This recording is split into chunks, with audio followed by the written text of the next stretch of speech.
tifanane naye, rudo, rudo, tifadza, rudo natsenzira, rudo ita titerere nekuva nebutsa pasiride urombo kurwara nekufa ngerudo tinobatsira vamwe kudawira Mwari rudo tiri vana vake Mwari rudo tifanane naye rudo rudo tifadza rudo natsenzira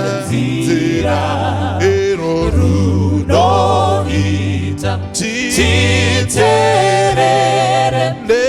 nekuva nebutsa apo basa rapera tatorwa kusoro ngoma yedu tichaimba ndijesu ngerudo Mwari rudo tiri vana vake Mwari rudo tifanane naye rudo rudo tifadza rudo natsenzira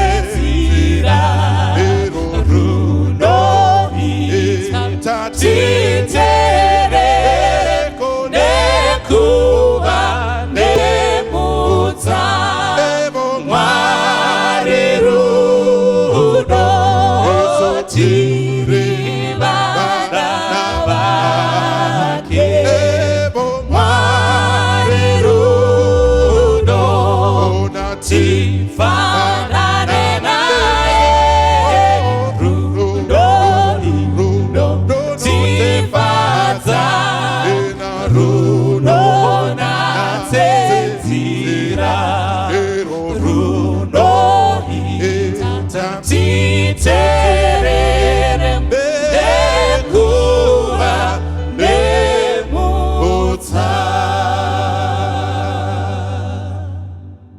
Toda kuchingamidza zvakare pachirongwa chino chepadare tichivimba muri kuzipikwa nekukomborerwa nemaprograms amunowana paMandara online. Tisati tapinda munyaya iripo muzuva ranhasi regai tikumbire pastor coach Ngwari watinamatire. Ngatinamate. Baba muri kudenga tinokutendai chose nedare ranhasi. Tinokumbira kuti munge muinesu mutipe njere nemiono inobva kwamuri. Mukomborere vateereri nevatariri. Muzita raJesu namata. Amen. Amen. Amen. Mabucho.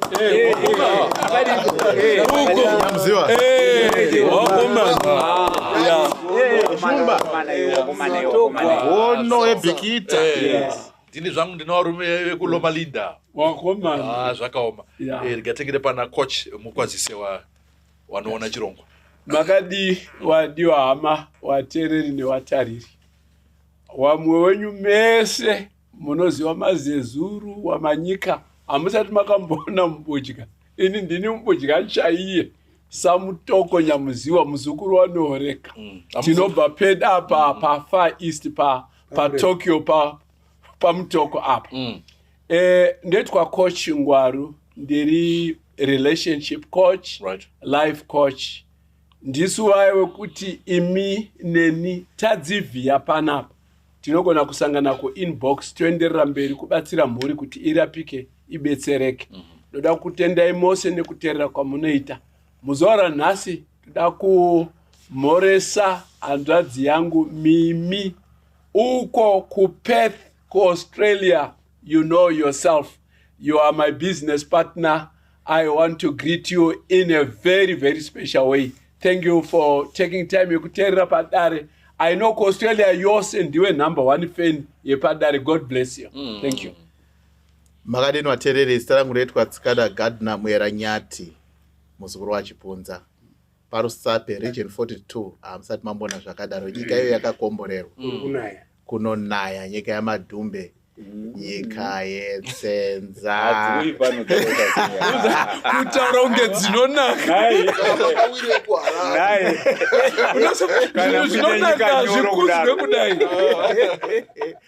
Toda kutenda nehama neshamwari dzinoramba dzichinyora vateereri.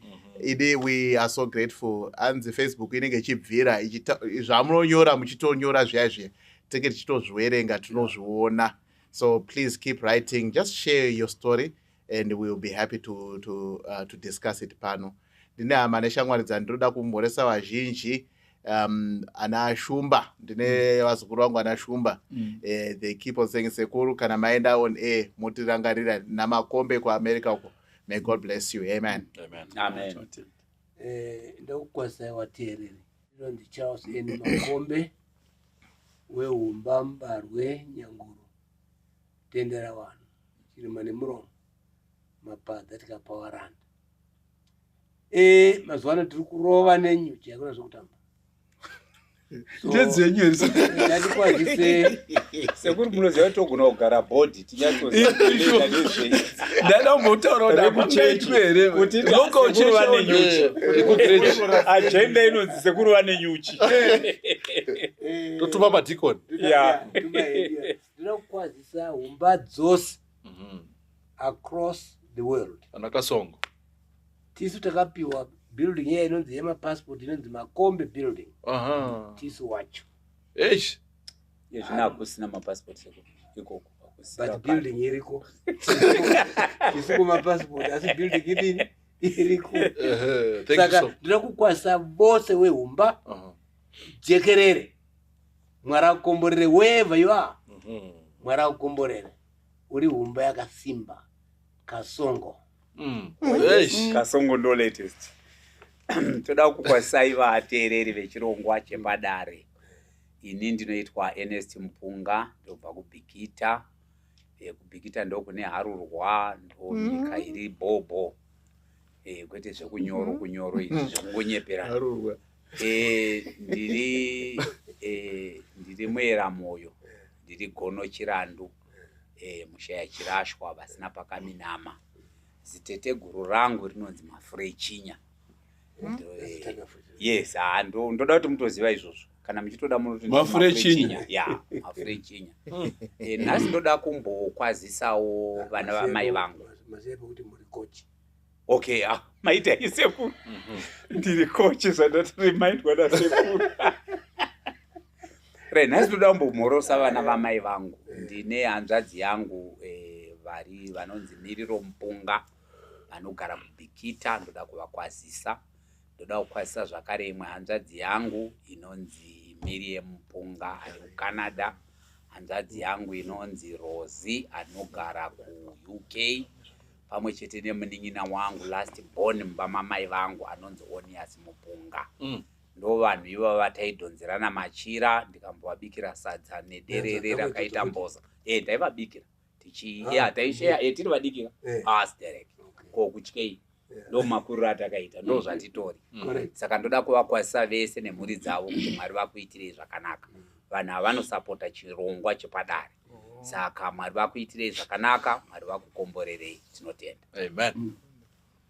Mufaro wangu zvakare kusangana nemi vadiwa vatariri nevateereri. Zita rangu ndinoitwa mufundisi Mudzengi.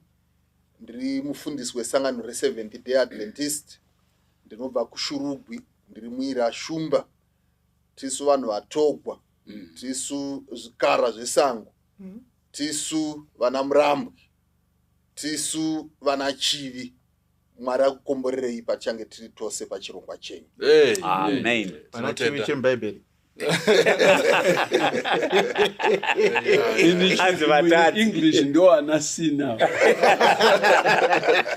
Tinotenda ndinoitwa gospel mudoni ndichibva kwaRusape. Ndandimbori kuMalawi apa. Saka pandakati gospel vanhu vaindidaidza kuti agosi. Muri bwanja agosi. Saka ndaane rimwe tikasvika kuMalawi kundiri agosi. Mongo ndikwasisa muchidaro tichienda zvinenge zvakanaka naizvozvo. Musoro nenyaya nhasi unotiwo mukavaona hamuvafungiri. Mukavaona hamuvafungiri. Nxa ungavavona hauvacabangeli. Nhasi wataura chindiri chaicho. You don't suspect. No, hapana kuchingovaona zvako. Munhu wabo. Munhu watogwa. Ukamuona munhu waMwari. Ndotenda ngativerengere nyaya yedu naNyati. Yakanyorwa neMungwe. Hanzi ndine nyaya yasekuru wangu. Wakakomborerwa naMwari vane zvinhu zvavo. Asi dambudziko ravo nderekuti havabvi kumadhirezi uye vakaomera.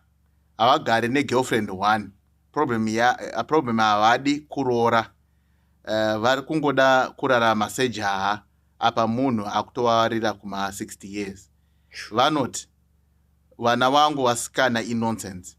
Ndikaroora vanorova mukadzi iyeye womuti wakawinga mari yababa wedu. Vakadzi vanochinjaniswa pama online magroup emasingle varimo. Mukavaona hamungavafungiri. He is a well behaved person. Idi ndoda kuenda kudenga nasekuru wangu ava. Ndibatsirewo kuti ndodini nawo. Pakuzoti well behaved. Ipapo. No picture yavari kupenda. Okay. Mukaona hamungavafungiri. Saka zveshwa ndo zvinokonzera kuti mukaona hamuvafungiri. Ndo nyaya yatida kuti vasindururana. Saka regai tiverengerwe. Tiverenge Bhaibheri. Jeremiah 17 verse 9. Inotiyo, the heart is deceitful above all things and desperately wicked. Who can know it? Tikaipa ana umba anenge akutoti sekuru ava ndo vari wicked. Regai titange tapa solusi. Imbo ipfavisa pichani. Tozopinda munyaya yedu. Regai titange pana coach. Yes. Aiwa no tinotenda. I think zviri kuedza kutaurwa netsamba ndeyekuti sometimes isusu as human beings we do not understand ourselves. Kutozvinzwisisa kuti ndiri kuitei zviri nyore kurarama mu self deception and uchifunga kuti zviri kutofaya uzviconvince kuti zviri kufaya, and yet you are simply living a mirage, a lie. A lot of people live upenyu huri a lie. They are not true to life, and it's like they've really grasped ningirikini reality and zvinhu zviri kuendeka. But pamberi apo zongorealize kuti no, I was self-deceived. This is not life. Okay. Kana Bhaibheri richitaura nezvemoyo kana kuti the heart, harisi kureva organ inopamba ropa iyi iri muzvifuva zvedu. Riri kutaura pamusoro the subconscious mind. And mukacherechedza muchaona kuti pose paunoona chinhu kana kuteerera chinhu unochigraspa through the conscious mind. But ukaramba uchiteerera chinhu one ichocho uchichiteerera chinozodownloadwa chopinda mu subconscious mind. Ndo uri kunzi panapa neBhaibheri moyo. And moyo womunhu hakuna anogona kuuverenga kana kunzwisisa zviri mauri, kana kuti subconscious mind hakuna anogona kusvika. Even Satan hana power rekuvhura moyo overenga zviri mauri, nemhaka yekuti iprerogative yemusiki anova Mwari. Satan is a creature, saka haagoni kuziva zviri mauri. saka panapa zviri kunzi mwoyo womunhu unogona kunyengera zvokuti hamutombonzwisi kuti munhu ari kuita sei, but zviri pasi pemwoyo wake, musubconscious mind yake, Mwari ndo vanozviziva, ende mwoyo womunhu unogona kumunyengera otofunga kuti pamwe ndiri kuita zvakanaka, iye achitoparamura nekukama. Tinoda kutenda, tinotenda, regai tivhurire kwese, hatitoda kunyatso kupedza nguva. Mukamuona hamufungire munhu anonzwaro anenge aita sei, akapfava, akadi disguise here, zvii zvinomboitika. Kune temi inonzi imbwa mumakunzi, inonzi chii? Mbwanyoro. Ndio inopedza matoo. Hamuifungiri kuti ndio zvainoita. Nenda power that wazawambotaura nayo. Ndogona kungowedzerawo ndichitiwo kana zvichinzi ukamuona haumufungiri. Munhu ane zvimiro zviviri. Kana ari pake ega ane chimwe chimiro. Kana ari pane vanhu anoratidza chimwe chimiro. Saava sekuru vari kutaurwa vari kunzi number 1 munhu anoenda kuchechi. Number 2 munhu ane tunhu twake. Zvoreva kuti vanoshanda nesimba kuti vaone upfumi hwavanahwo. Number 3 munhu ane hunhu zvekuti patombonzi hanzi handizivi wedhi rashandiswa apo kunge sekuti munhu ari right. Saka naamwe manzwi mukamuona kunzwa kuti ndiye aita zvakati. Pane vamwe mai some years back vataimbo tiri pamwe chete vachitaura havo about her character. She was very quiet. She appeared very quiet. And vaitaura vega vachiti munoziva tiri varoora vanenge vatatu vana mumusha. But nechikonzero chekuti amwene vangu tezvara vana bamunini nenambuya vanonditi ndakanyarara stereki.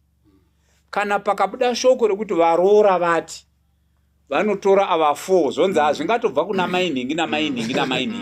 But kana ari uyu handiye. Hanzi and 9 cases out of 10 ndinenda zviita sei. Saka ndiye munhu iye anoziye ukamuona haumufungiri. Nekuti vanhu vanotomudefenda kuti zvigoni kuti zvinge zvabva kumunhu watogwa hazvigoni. Wozonyatsodhiga pasi sezvavanga vachitaura munhu watogwa wozoona kuti ko ndiye muridzi wenyaya yako zviri kumbofamba sei. Thank you so much. Nyati, ndibaba, ndisekuru, mukomana, he's almost turning 60. Yeah, he's almost turning 60. Auto retire. 60 ndibaba. 60 ndibaba. Ndisekuru kune munhu anyora not necessarily as a grandfather, but maybe as uncle. Okay. Yeah, kune munhu anyora. He's an interesting fellow. Ane vana from what I think the author writes. Ane vana vasikana, a couple of girls, I may not vangani. But the queer thing is what whilst ane vana vasikana, he prefers to be single, but he likes relationships. Yeah, he likes relationships. Saka they are normally inenge riko site kwa pa yekuti pama online kuma group ema single. Kana munhu asina kuroora, one would think kuti that's okay, that you are expected kuti nzvimbo dzakadaro unowana munhu ari single munzvimbo dzakadaro, but usingle hwake hwangoita ina normally wekuti paari kupinda madating group apa nemuma online, one would think kuti he is looking for someone to settle down with, but it looks like kuti he doesn't appear to be wanting in that direction. You would date that one, you date that one, you date that one without necessarily committing. Whether that really amounts to a character description, a personality disorder, but munhu who just hasn't found the correct person to settle with. I don't know. Maybe pamwe behavior iri kubuda apa inogona kunge iri suspicious kune mwanasikana anyora. I think kuti munhu wechikadzi anyora. Parkona this phenomenon ida kusuggest in a promiscuous approach to life without a commitment. And pari kufunga sei soda kuroora ndo pari kuti vana vangu vasikana is using an excuse yekuti vana vake vasikana ndo vasati ready kuroora, saka for the time being he will not really commit to a relationship. Saka pachaita maybe pamwe discussion edu we want to then explore kuti kune vanhu out there who seem to want a dating life, a life without commitment, but they like dating, and you'll find them in my youth in the country. Yeah. Thank you. Yeah. Regarding from our 84. Thank you very much. 84-year-old. 84 single men. Yeah.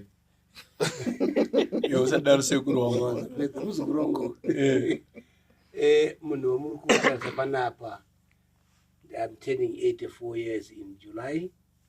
Kana Mwari akandichengeta. Ndikanditaure pamusoro pemunhu uyo ane 60 ndiyona. I remember ndichienda ku $1 million round table. It was yaitwa hosted in New York. Come on.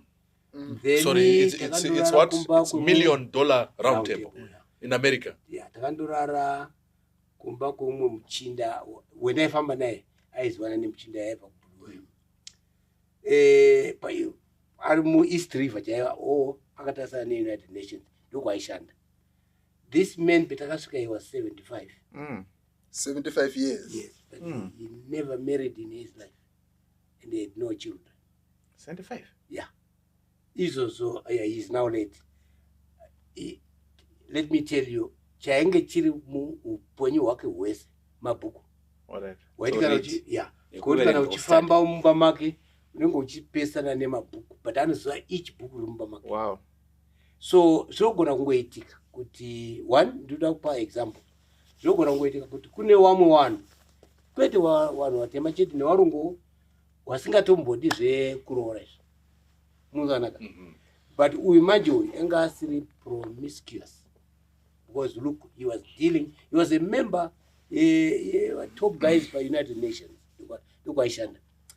Now, wana awamwa wakaita seuya tutowane zvake. Uyu mfana wenyu. Yeah, ane 60 mfana wanga ne 20 years, 24 years ampunini. Then ananga asingadi commitment. One, ananga aine wana wake. Ananga achiti no, I don't want to commit in marriage. But dambudziko rainaro manje ndere kungoenda kwese achiita zvaari kuita, which I don't think is healthy in my fact, in my life. It's not healthy.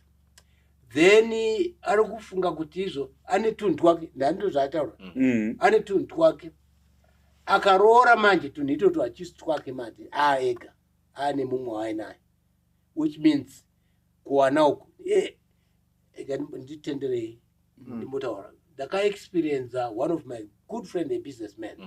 No names, yeah. Yeah. This man, he was known from the president, the late president. They are very close. So ndio nakana na State House. Saka no, listen. That's the lecture, yeah. Akanga ine mdzimai wako well respected. Ndobva ashaya. Ndobva anotora muzukuru auya pamba, munhu anotindwa ke baba. But he's now dead. Okay. Yeah. Wana pakauya muzukuru uyu, wana wake vese havachabvumirwi kusvika pamba. Do fear baby nemuromo. I don't know. Okay. But maybe semunhu ane wana kana ane tunhu twake do fear yainayo. All right. Wana wemuchinda uyu manje hanzvere wachema. All right. Ndakatoparidza ipa parifurwa muchinda uyu. Okay. We will come back to that. Pane panchada zovunza ipapa to interrogate from what you have said. Because ndo maonere endiri amurikita yeah. But I may not be true, but okay. Ndo maonere angu. All right. Ndiregerere ipa. Okay. Coach, can we kutarisa nerimwe diwi. Can we force an almost 60-year-old man that settle down to commit when we talk of commitment? Can we really settle down? Ndiri kunzwa zvamuri kutaura. I think warungu wakatitizo, you cannot, is it train or teach? You take a dog, a horse to a... Teach an old dog new tricks. All right. Yeah. Are you getting the point? Yeah. Dai kuri kunzi ndisekuru awa akaunti baba wakanoti munin'ino because kwandiri mufana futi. All right. Mufana shai. Kuso. Ne 7 years. Yes. Dakurunzi ndiye ari kuuya achiti munoona kochika ndembe ndiri kudai neupenyu. I think I now want to settle down. Right. Are you getting the point? Yeah. Idi munhu yanobetsereka. We can help him settle down. Yeah. But kana iri nyaya yomumwewo munhu third party muzukuru ari kuti ari kuzvionawo kuti sekuru wangu mararamiro awo akomana ndingawabatsire sei and what have you. It's rather difficult until sekuru wacho wamuframe yekuona kuti this is not life yandikurarama. I think I need to lead differently. But I think the issue ndeyekuti how does muzukuru knock sense muna sekuru kuti waone from muzukuru's perspective kuti sekuru muri kuwaste time. Regai ndimboti tandare ndimbozi kuti wanoibika wachiti kudii iyoyeyo. But otherwise anyone at any stage zakeyo chaichayo aingoba. But pakasangana Jesoko, there was a turnaround in his life. Maria Magdalena, wapambi humbe chayo. Pakasangana Jesu, there was a turnaround. Anyone at any age, even at 84 years of age, he can learn to commit himself and have a renewal of life. It's very possible. But how to knock sense into him is possibly what Daddy needs to look at. Okay, I thought kuti pfungwa yanga iri kutaurwa naumba in his opening remark is quite interesting. Yekuti iri kubvunza mubvunzo kuti kana munhu ari single, your question was kuti can you tell a 60-year-old to commit, but he is not a simple 60-year-old. Remember, he's a 60-year-old who has baggage. Ane vana vainawo, there are things happening around him. At which juncture munhu akadaro yatinga expecta kuti a commit, even if kana kanga aine a thinking yekuti ndaona munhu andirogona kusettle down, the variables dziri around him, to what extent do they affect his decision to settle down? Maybe that also could be something that we may need to think around. No, okay, fine, he may be dating because is heterosexual, munhu ari kutsvaga ke company anditika, but maybe pamwe the effect yekuti akutotsvaga munhu wekutozopinda naye mumba, anogara mumba, is that not a different thing altogether than the dating? The dating merely means kuti ana commitment, tadya ice cream, taenda ku concert, enda kumba kwako, enda kumba kwangu, haina commitment iyo. Ndiri kuda kuenda kuBotswana, Sara ku Zimbabwe, haina commitment iyo. Kana akuzotora munhu kupinda mumba, it's a different ball game altogether. At what stage do the variables around, particularly vanhu vakura, 40, 50, 60 years, vamwe vakutaura naumba kuti 60, 70 years, maybe there are things happening around you, there are variables, there are stakeholders around you. Yeah. To what extent do they affect your marital decision? Ndoda kumbotaurawo neimwe pfungwa. Sorry, just a minute, just a second. Toda kubatsirawo. Muzukuru ari kuti sekuru wangu wane 60 years. Zvekuti waunze mudzimai pamusha, vari kutya wanasikana wavo. Kuti wanasikana vanondirovera mukadzi wavo. Saka mavariables auri kutaura iwewe, major variable in the story. Vana ndofunga watoriwo kuma 35, amenoto wane makore mangana. And he sees, Murumo sees them good. This will not tolerate me having a wife in this year. It may be more problematic to get a wife. Ndoda kumboitora hangu from a Christian point of view and looking at it from a church point of view. Right.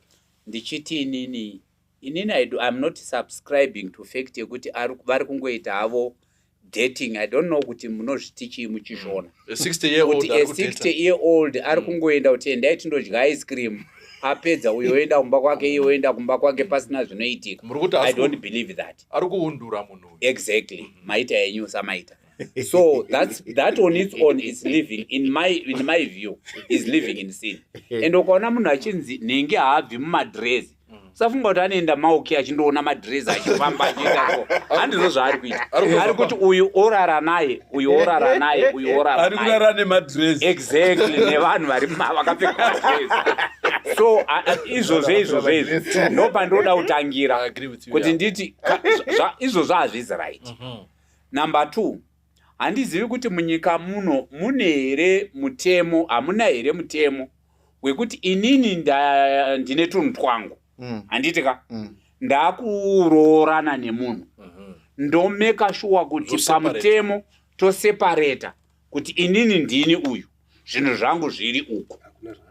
Kune matrusts regai tibatsirane uriko marrying out of community of property. Yes, uriko mutemo. Ndo zvandiri kuda kutaura kuti kana zvakadaro fiye yekuti zvinhu zvangu seexample yapuwa nasekuru kungoti maybe out of ignorance munhu haana kuziva kuti ndoda kuti zvinhu zvangu zvandinazvo izvi zvizotorwa nevana vangu.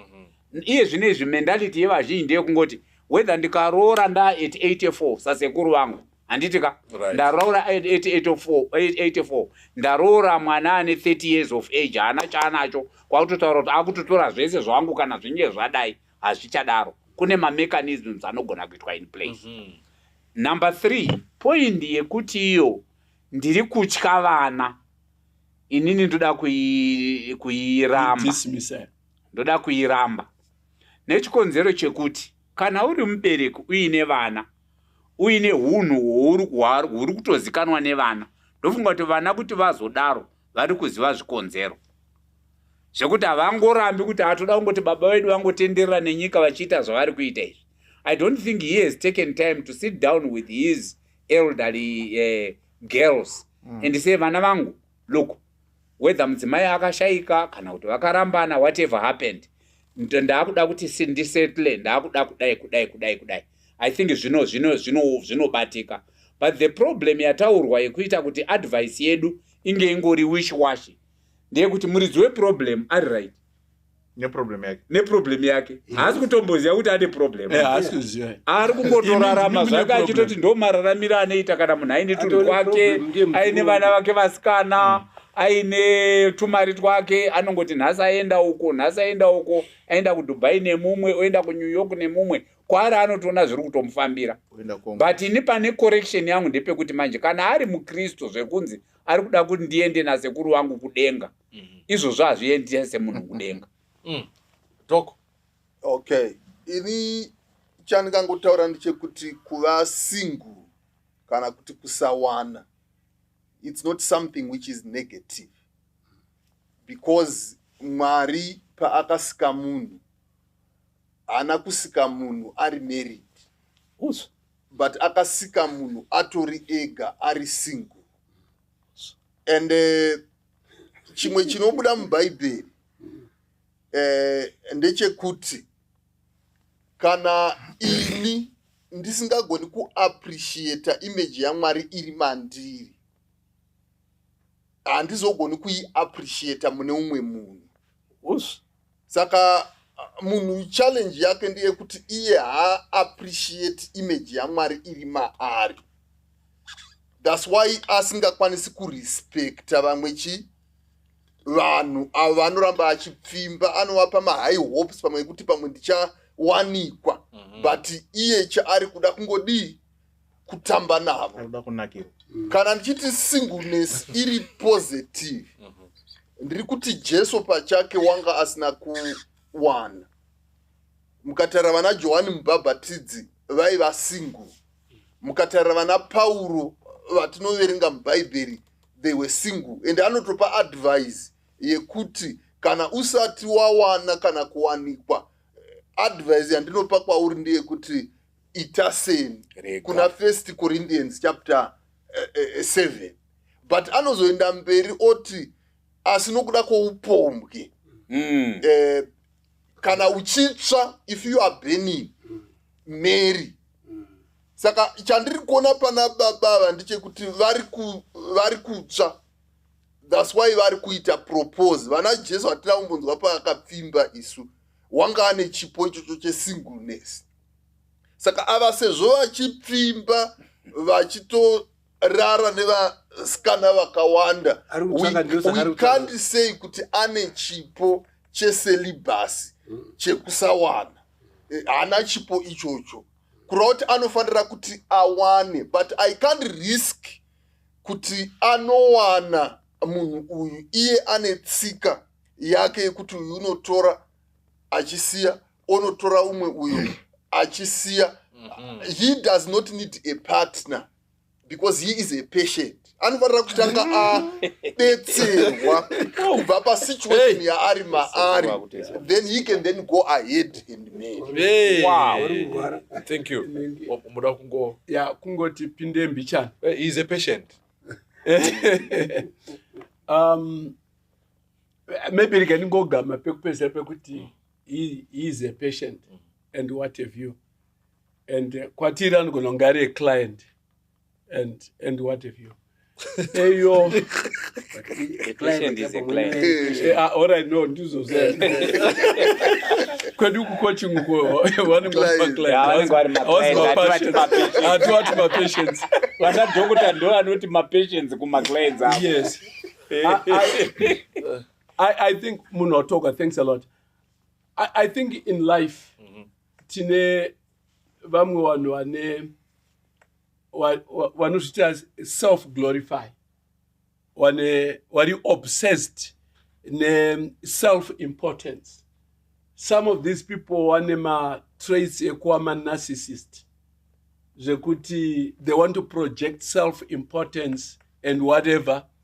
And you find they get into this relationship just to prove how important they are. And they are not giving any commitment to this relationship. The idea is not to be in the relationship, but just to parade and show, look at me, and then they get another one, they get another one, they get another one. Yeah. And so this whole trail is to simply abuse people that are potential lovers who trust them, but at the end of the day, this guy has no commitment to any one of them. And as Munwatogwa is saying, I would really pray that this guy, if this is what he is now as they are writing, I don't think he is marriage material. He is not. There has to come a point when he can understand what he is doing is not good, it's bad for others, it's abusive. And even self-damaging to himself. Because Aurambori is 60 years old. Very soon you get to an age where you are not maintaining relationships, but you shall get to a point where you need the care and you discover there's no one to care for you. There's no one to share life with you because you are abusive to others. Ndanga ndichifunga kuti munhu kana achikura zvinenge zvichipera. Zvemadress ari kudiwa at 60. Yeah, but remember wamdoni nevamwe vadare. I want you to see the social evolution and the trend iri kuitika in this world. Right. In some civilization, wakurarama in what they want to call post-marriage era, where the idea of having a husband, wekuti munoswera muchipopotera namumba ne husband or a wife, they are past that civilization. Yes. The idea is we get in love, we leave it by sunset. I start another one. And you can see this is becoming a general trend. Even in the church, why? Because you're also embracing the idea of society. Don't have a relationship where you're committed to. You're putting yourself to unnecessary pain, but you can enjoy yourself as you go on. Yes. What do we say as Christians from that perspective? Yes. Yeah. Right. I think two people. One do watana now. Mumwacho is close to 40. She is single. She doesn't indulge. She is in the church. Pane mumo akasiyana nemdzimai akaenda ku London. And got chenda kumusha. Yendo bata ina ndikusara kunozvanzi. Bye bye. Undibaya newana wake. Chitaura nyaya zvikanzi no, I'm not going into it because I want to grow my children. Even if I grow them, I have no interest in getting married. I'm happy as I am. There are such type of people. We can't condemn kuti arore. That's not our. Now garapanisos. Yes. Get the point. Ma chatinga to condemn the way he is doing his Yeah. Yes. But, ichocho but zvokuti aroore ka aiwa he made at 60 he made his decision. but what is critical I think maybe zvamboda kutaura because vanhu vamatotaura mumwe wacho vamataura anga akamboroora haachada kuroora handiti iyo yakaita wanaka yes akaita wana pamwe akangoaitisa muroti I don't know. we are not told to tenga yeah ngatimboti anga akaroora ndobva aona experience yacho. alright I mean pane wamataura muchiti uyu then mukadzi akashayira or something akati I do not get married anymore. Ayo, I will take care of the kids. No, dzimai haana kushaya. Pane They akasiya were both in London. Alright. Yeah. Aka Akati ngatichidzokera kumurume akati ngatichidzokera Zimbabwe. alright. dzimai akati inini zvekuzimbabwe hadi handichada kuenda nemurume bye bye. Right. So they divorced. They didn't divorce. separated. Akangouya anyway pane point pane point yangu ndeyekuti murume uyu handiti ka zvakaitika kumashure akashayikirwa one mukadzi. We don't know. But nyaya iripo ndeyekuti uyu achiri kuda usangu langu achiri kuda kuundura handiti ka ndosaka ari kuita zvemadzimai izvi saka twakutaura kuti timupeso because muzukuru pamwe atozona kuti nezvamuri kuita kaizvi muanofanira kuroora baba. He must marry because of the behavior iyi pamwe ingapera. Chinzonzwe mambotaura nyati muzukuru kuti upombo wanyanya muchechi isn't it? Uri kuitwa nevanhu vakaroora vari muchechi hausi kuitwa nemasingo no wakatoroora wacho kana wari kuita upombo what difference does it make neuyu ndibobvunza wangu. Okay. Uyu ari kuti handisi kukanganisa anybody but vari kuzviita nevamwe varume vari kuzviita iye zvinezvi handika vari kukanganisa dzimba dzavo. Ari kutokanganisa haabviri mumadresi ari kudanana navo oramba ari kudoenda oramba haasi kuramba hawana commitment wada kungofadzana asi ari kurara navo tikuwirirana here ipapa hapana dambudziko ari kurara navo saka pane problem kana achinzi madresi kakutorara unofunga kuti munhu ari 60 anongoti ndokuda kundidii kudya ice cream. aiwa let's be mature about this thing. Okay. zvazombo neumwe mudzimai ndichidakateera zvikanzi kana muchiri madresi tikaananeka anoswera akaatarisa here munhu akapfeka dresi ndiye ari kudiwa ipapa. Alright. Then pane imwe point yataurwa hanzi anoda madresi havabviri mumadresi uye wakaomera hai mari yake kai okay. kuomera kuni muzukuru manje akuda kupiwa because ari kuziva here kuti kumadresi hakuna kuomera kumadresi aiwa kuhama ndokusina mari iya perception yemuzukuru mari dzasekuru kuti ada kumbopuwawo nhingi kahonda fiti nekudii kuomera kwacho maybe kune kuri muangle yekuti anotya kuti ndikaroora pamwe ndinozofoswa kuti ndipe mukadzi uyu zvimwe zvinhu. That could be the other angle. I'm just wondering if Umba was single, would he marry? I'm just wondering. I think the story kwandiri ndiri kuona sekuti iri ku the concern iri kunyorwa nemunyori ari kuti ari kuti iye munyori ari kuti for a 60-year-old there's a certain behavioral pattern that is expected of munhu 1 at 62 ari Christian. Saka pane ma-determinants ari kutariswa kuti munhu ari pa certain level anofanira kuzvihandla akaita sei. Dambudziko rangoitika is at 60 years where you would expect a particular behavioral pattern. It's actually seemingly suggesting that he wants a younger life because he wants a younger life. The approaching guy who's trying to find his space, trying to find his identity. And I think with some of the things that we are beginning to see in this life, vanhu vanenge married like someone cited in a different program. Vanenge married for the wrong reasons. They don't find relevance and essence, and they are still trying to understand themselves. And it takes time, confused with the media that we are getting across. Vanoenda kuzvikoro, PhDs are being done, anotora nguva yakareba, and pauri kuenda ikoko the mix yevanhu vari kundosangana ikoko, it also tends to then conflate values and the way you need your timelines, the way you need to approach life. So I think what we are beginning to see a phenomenon where previously people would see relevance in marrying early.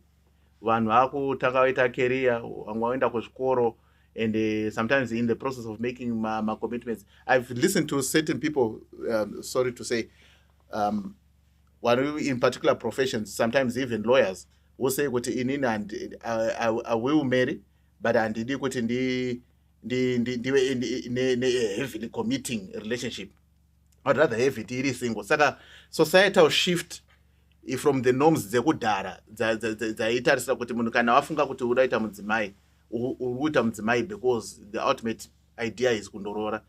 That thinking seems to have shifted.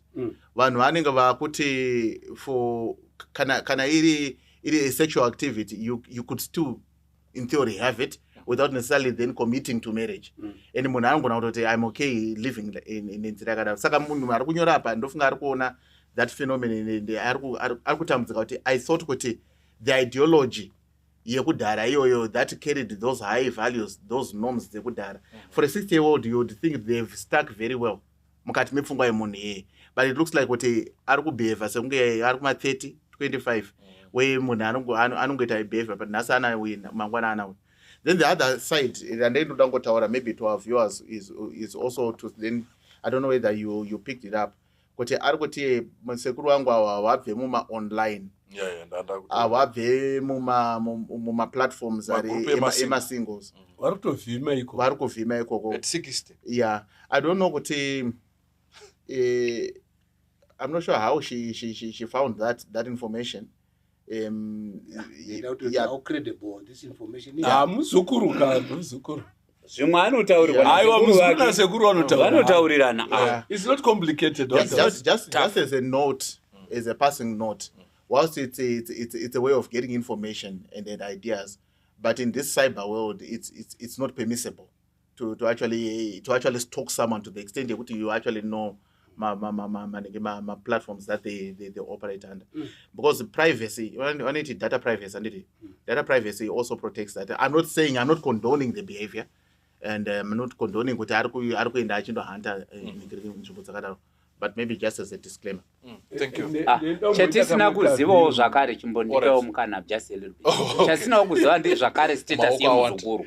Muzukuru anogona kunge iye atoriwo single ari yanga mukadzi murume hatina kunyatsotaurwa very clearly, so that even some of the groups dzanofunga kuti sekuru havachafanirwa kunge varimo vatorimo vese, so it's very possible. Ngatidwe talk ndogona kunge pamuri coach. What I want to say kumuzukuru uyu ndekuti sekuru does not need to meet someone. He's a guy. He needs to meet himself. Because aurori to solve a problem. Yeah. Because if you are lonely and then you marry uchindoda kupedza loneliness yangu, your loneliness magnify your marriage. Saka anofanira kuita self introspect ochizviti am I the right partner than for him to look for a right partner. Saka muzukuru ari kutarira kusiko anofanira kubetsera sekuru vake vasangane navo voga ivo, vozvistada, vozvinzwisisa, vozvievaluata, vogona kusvika paextend yekuti vanozvibudisa kubva mavari vozvisa patable apa voti can I marry me, ndinogona here kuzviwana. Then nezvavanoita netsika yavo iyi voti kana dei ndanga ndiri umwe munhu would I have been comfortable kuti ndipinde musituation yekuwanikwa nemunhu akadai. Kana vakagona kuita izvozvo, then he will now be ready for marriage. Saka uyu ari kuda kusolva problem ina sekuru nechinhu chisingasolvi problem. Saka kutofosa munhu. But loneliness matichi, I didn't get you there. What I'm saying Become is, lonely. if you are lonely and then you marry and cheat, my loneliness is going to be solved. No. It's a fallacy. It doesn't solve it. Yeah. It's magnified Exactly. in your marriage. marriage. Mukatarira Adam pana Genesis 2:18. Mwari vanoti, it is not good for men to be what? Alone. To be alone. His problem was not loneliness, but aloneness. He was one of his kind. So it had to do with what? Humanity, the unhu wake kungoita munhu. And he was one of his kind. So he needed another person. And when you are now ready for marriage, you should be happy to be by yourself. Exactly. And Mwari ndo akazi, no, uyu kuti munhu uyu aramba akadai nemufaro waanawo, it's good for you now to marry. That's deep. Okay, regai timboionawo neimwe side. Timboita neimwe engo. Muzukuru. Neimwe engo. Wadiwa watereri, tinotenda muchiripo. Please don't go away. Wadiwa hama. Ndodaira kuti mese takamboerenga bhuku raRuka chapter 15. Read the lost things. Pakarasika mari, mai waya wakatsvaira, kutsvaira, wakaona coin ra wakadaidza ruzevha rwese, kuti come and celebrate with me. This coin of mine was lost, but I found it. Right. Ndokubva parasika why? Idi murume akawerenga 99 akanoti no, pane one iri missing.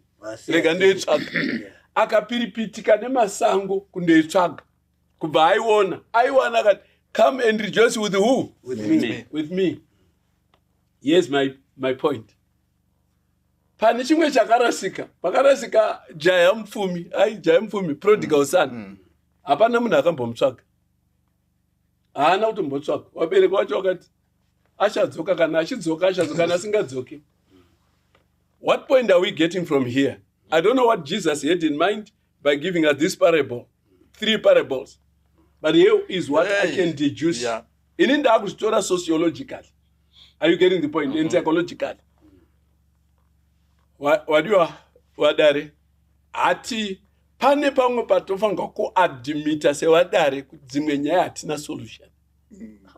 Nadzo kuti ikai ide hatina solution. Nemuzukuru uyu ada kusvika papoint yekuona kuti nasekuru wangu kune zvimwe zvisine chinyi zvisina we cannot solve every problem on planet Earth. Now ini ndakambopinda panyaya yekuti ndakadzingwa kuchikoro nekuda kwemusikanzwa. The school could not contain me. Ndapedza form 2, I was filed blacklisted to attend any school in Rhodesia during that time because of mischief. Ndikadzoka ndikagara kuHighfield kuna baba namai ndiri pamba. Unoziva ndakadzingwa baba ngwaro. He could not contain me. Ndokuenda kwasekuru Chindowa uko kuGlenora. Ndakagara nasekuru for 3 days. Wakandidzinga kumba. Are you getting the point? Sekuru wakaya neni beki kuHighfield. Wakati, Francis, mwana wako uyu indo nini. Inine kana nenonda mutadzi. Mwana wako uyu. Ndagara pamasofa sekuru wakaenda. Mudhara waenda sekuru mangwana acho, mudhara akandidaidza mubedroom. Akati, Mike, the school has failed. I have failed. Kana sekuru wadini? Watadza ufuti. Watadza. Are you getting the point? Apa ndine mbonji dzekurwa nababa kumusana. He tried any instrument inorwa munhu. My father tried it. But nothing changed me. I remember one day, baba wakandidaidza mubedroom mawo, and my flesh could tell we are going to absorb another pain. But it was not going to be. Mudhara akandibata ruoko akati, Mike, I've tried everything, but for now, I'm going to pray for you. And after this prayer, mwanangu, you can continue in whatever you are doing. You will not hear me ndichikurebuka, ndichikurova, ndichidini, you can go. Wakanamata mudhara. Blank check. Ina ana utombotsinzwinya. But pandakazoona misodzi yawo muprayer ndakatasa pasi. It did not take long after that when my old man says, I can't help you, I live in God's hands. What I'm basically saying is, kune nhunzva tunzva dzisingagonekwe nevanhu. Mara patsetsetse dzisingagonekwe nevanhu. What this muzukuru can do, I think, ngatore a leaf from Darangwa. I think he needs to have your own prayer sessions, fasting and prayer. I think that's what the prodigal father did. Pray for your son, pray for your sekuru. I want to tell you, I believe, I learned it from Pastor Bonnie, there is something called prayer evangelism. What we cannot do for this 60-year-old person, prayer can do in God's own time. This man is going to be an elder in the church, a responsible man. Whether married or not, this man can change. In Jesus' name. Yes. Thank you very much. Maparidza. Yeah, Maparidza. Thank you very much. Ndafana doubt Maparidza asi. Aiwa handisi hangu asi. Ndiri kuda kungopa dzimwe pfungwa nemamwe mascenarios. Right. Zvavataura I totally subscribe. Amen. Kuti there are certain situations when you give up and you surrender to God. I remember a case in point here, one of relatives of mine. Anga aine misikanzwa yanga ichitemesa musoro. Saka ari muchechi, ari musabata. Ari wechidiki, ari kukura. Airohwa, aipanichwa, aidirwa naye kuchikoro. Saka one time zvaakazoita this particular individual, pastor vakauya kumba. Saka iye, because pastor vakanga vambomurebuka, vambomutsiura kuchechi, akandoda kuvafixa pastor. Saka zvaakaita muchinda uyu ndokubva atora nyoka yerabha. Kune nyoka dziye dzerabha. Ndokubva anzwa kuti pastor vari kuuya, ndobva aiturika padoo. Dr. Mdzenge vachino pastor vachingonoka dhoo vachinzi pindai ichidonha. Iyo dhoo ndoribva radhonza zinyoka riye ndobva ndati rabada richiwira mumiri wapastor. Pastor vakasvetuka vakavhunduka. Nyaya iyi ndakaitaurira. Vakasvetuka vakavhunduka. Saka zvadaro kwakuzoona kuti nyoka ndechi nderabha. Vakatoziva isa zvazvisingabvunzwi. It was given. Ndokubva mukuru baba ndokubva vangoti kumwana wavo, ndaedza zvese zvandaigona. Exactly. Ndapedza. Ndobva vachema kuti waakuda kundiurayisa naMwari nezvowaita izvi. Ndokubva vachema, ndokubva vanamata. That was it. And the teller of the story says, from that day, ndakanyatsogara pasi kwakufunga kuti what do I want to do with my life? Exactly my point. So I'm just buttressing your point. Yes, I'm in total agreement. Yeah. But in the meantime, that is one way, Mati. Yes, what I say. With your life. I'm just playing. Yes. Saka, what I can say also kuna muzukuru. Ndekuti create this consciousness kuna sekuru. Kuti sekuru muri kudzingirirana nemhepo. Upenyu hwenyu haurambe hwakadai. Tendai Mwari kuti vakakupai zvinhu. Tendai Mwari kuti mune vazukuru vakaita sesu. Tendai Mwari of all these mune ana mai nini vanasikana venyu. But the way you are handling your life, because dzimwe nguri, yes, zvakanaka kunamata privately, prayer evangelism, but zvakanakawo zvakare, especially uchinamatira munhu ari kuita zvaari kuita, kuti ave aware kuti uri kumunamatira because you have got these concerns.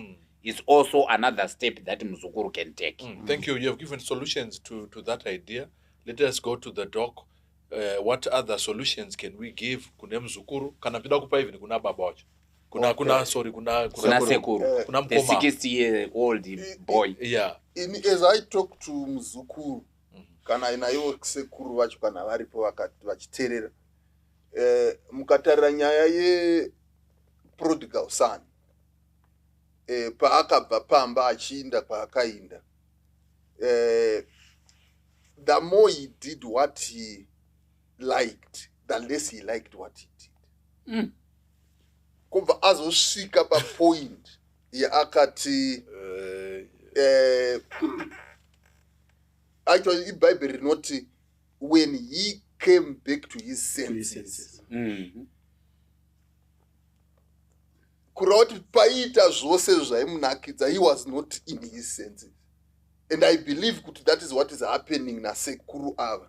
He is not in his senses.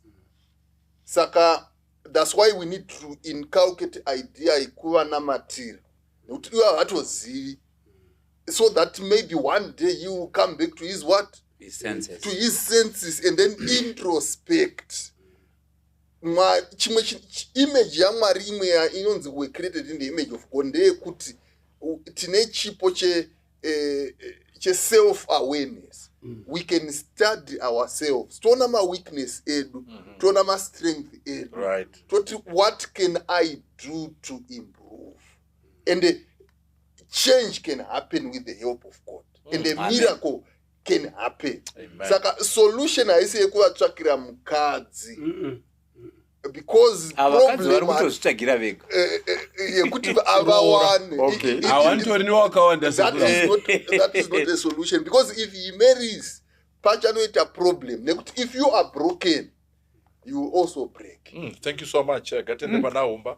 Your last words. Ndinoda kutaura kuna muzukuru.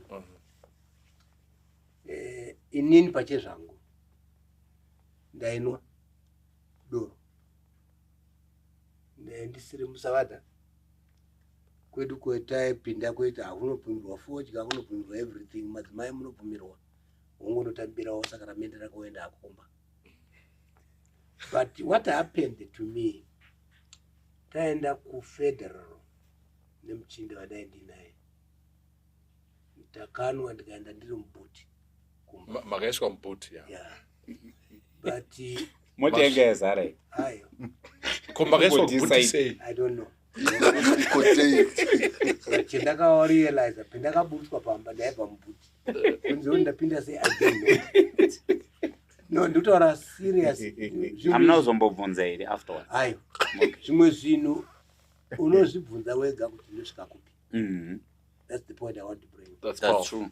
I say to myself, but life yangu ndikuenda naye kupi in this manner.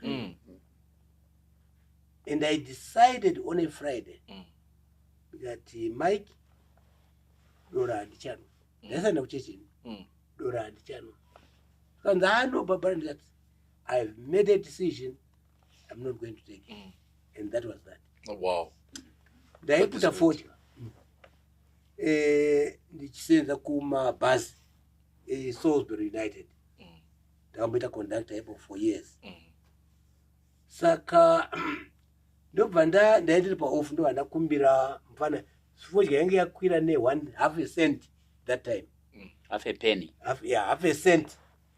So ndobva ndakumbira mwe mfana angavhura ndaenda kachena baba ndine blazer rangu white shirt zvezvese ndobva ndati mfana ndipo zvikanzi yakudhura. And zvakauya mupfungwa mangu ndakati kana fodya ichinyadzisa saizvozvo I'm not going to. That's how I stopped. Now muzukuru zvinotsvaga sekuru wake kuti yataurwa namunhu watogwa kuti until he comes to his senses. Muzukuru, what you can only do kuna sekuru wako, one, you can pray for him. Kana muri as close as that, tell your sekuru kuti nyaya yemadressing ndinoda kuenda nemi kudenga, like what you have said. Let's pray. Usataura nyaya yekuroora because he's above that. To me, he may, I don't know. Ani wana wake. So ukamutaura nyaya yekuroora muno mapesana. That's what I feel. But muna matire, sit down with sekuru wako, sekuru ndiri kukunamatirai sekutaura kwaita kuti ndoda kuenda nawo kudenga. Munamato une power baba, unopindura zvinhu zvenge zvakadini zvisingaitiki. Saka pray for him. Wamunamatira chigara pasi kana muri so close like that muti sekuru nyaya yemadress hapana kumunosvika nayo. I've observed kararimero kamuri kuita.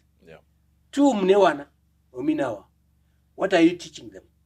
Kana vachizoona that is. Thank you. Nyati. I think one other way of looking at the story is the clear demonstration yezvinoigona kuitika when you look at human behavior. Pane things that can be taken very lightly tudiki twatinogona kuti tingoita daily and they become habits. And certain habits may become very strong fibers and very difficult to break. I think human beings are creatures of habit.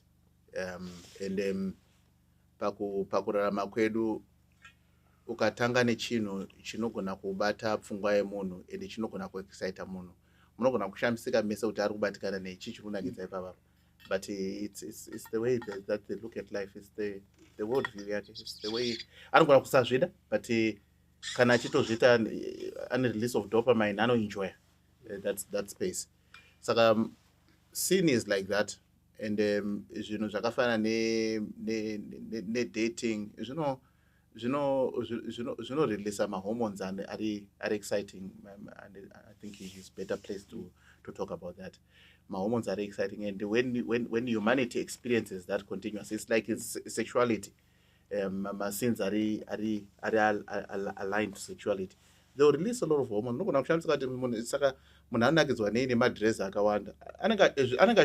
may not understand, but because chiri mari, you cannot explain it.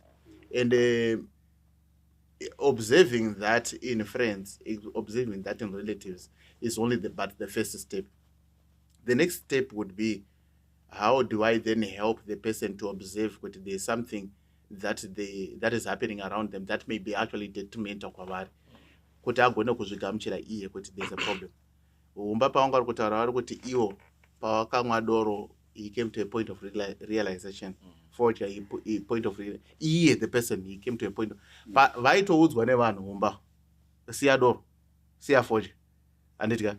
But iye aifana kuzosvika papoint yekuti ndasvika pekuti ndakugona ku I think that I need to make a decision on this.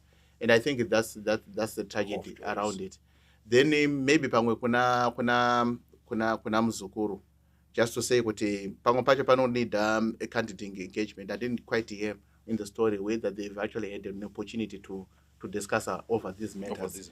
Yeah, angari kutaura ke from social commentary, from perspective yema ari kumastands achiona.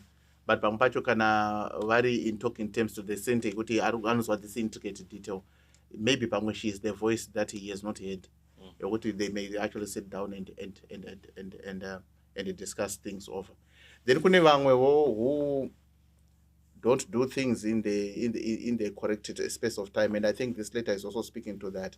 It could pack 60 years as a timeline. We thought with 60 years there are certain things that should have been done.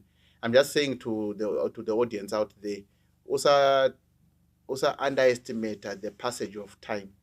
When you think about you fix certain things kumberi.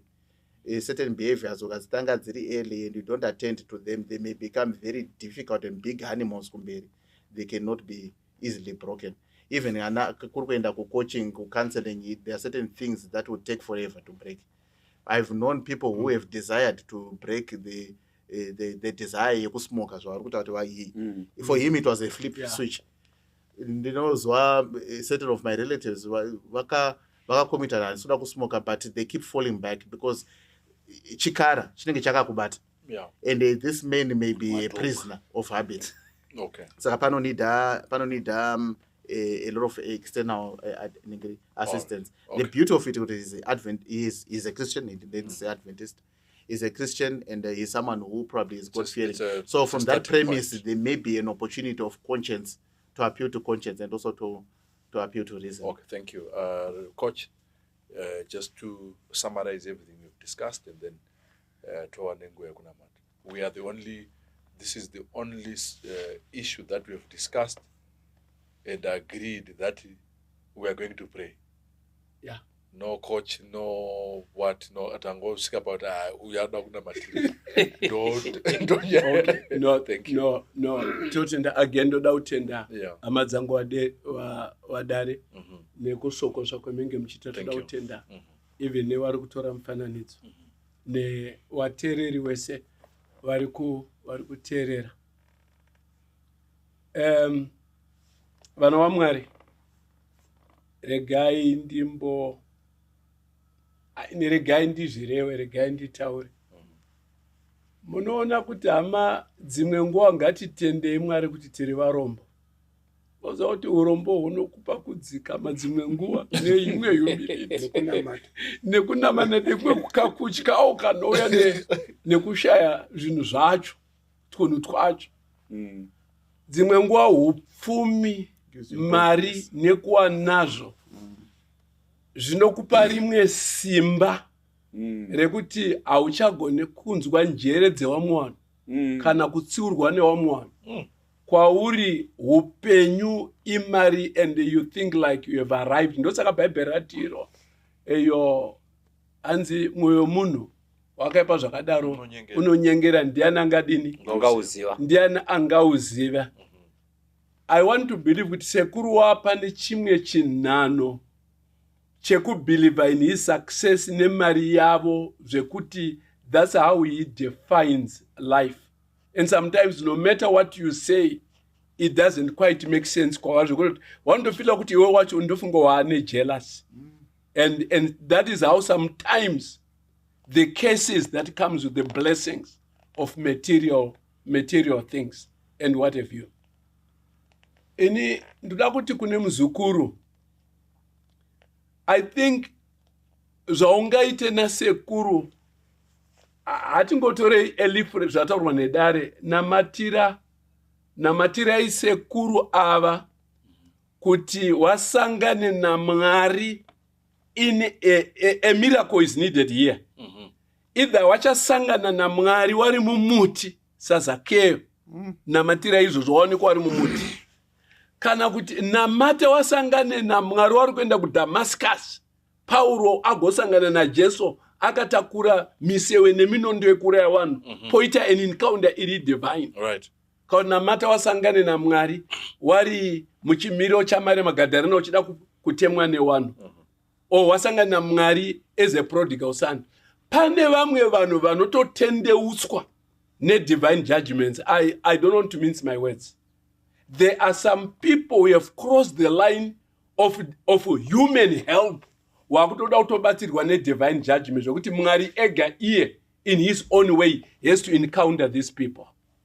But let's suppose sekuru hawasati wadini hao, hawasati wasvika ipapo, I would say muzukuru chimbotaura nevana vasikana. Sekuru wauti ndiri kutya kuti vana ava vanokwanisa kurova mudzimai ndikauya nemudzimai panapa. Try to deal with this corporately nedzimwe hama.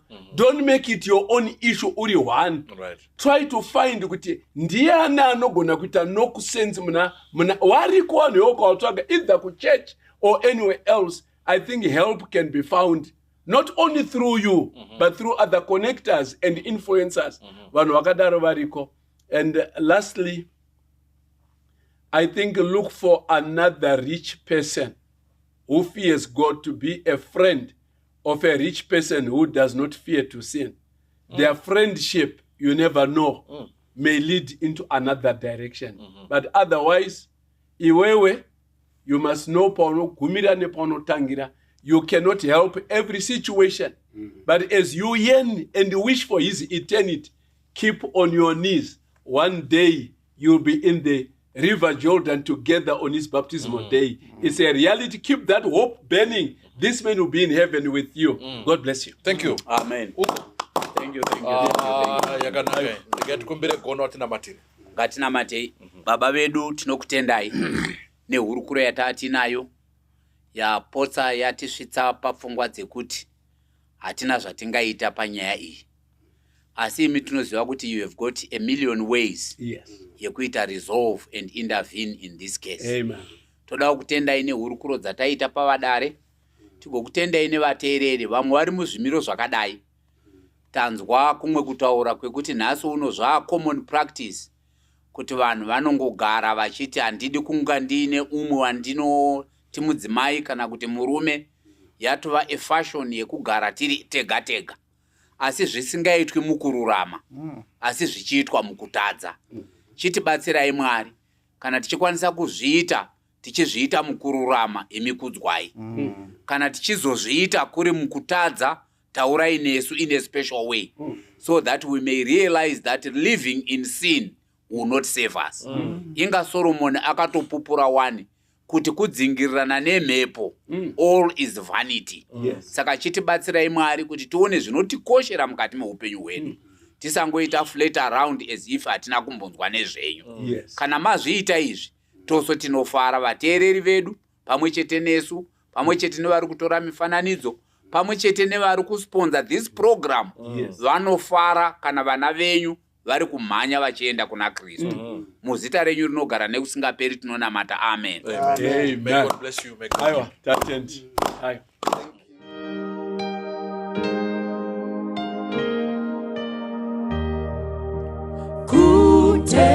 Kutegemea Mwokozi kwangu tamu kabisa, kukubali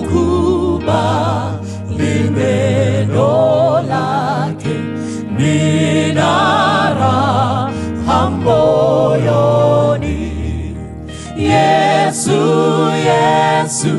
namwamini, nimemwona thabiti. Yesu yu thamani, ahadi zake kweli. Kumtegemea Mwokozi kwangu tamu kabisa, kuamini damu yake nimeoshwa kamili. Yesu namwamini, nimemwona thabiti. Yesu yu thamani, ahadi zake kweli. Kutegemea Mwokozi kwangu tamu kabisa, kwake daima napata uzima na amani. Yesu namwamini, nimemwona thabiti. Yesu yu thamani, ahadi zake kweli. Nafurahi kwa sababu nimekutegemea. Yesu mpendwa rafiki, uwe nami daima. Yesu namwamini, nimemwona thabiti. Yesu yu thamani, ahadi zake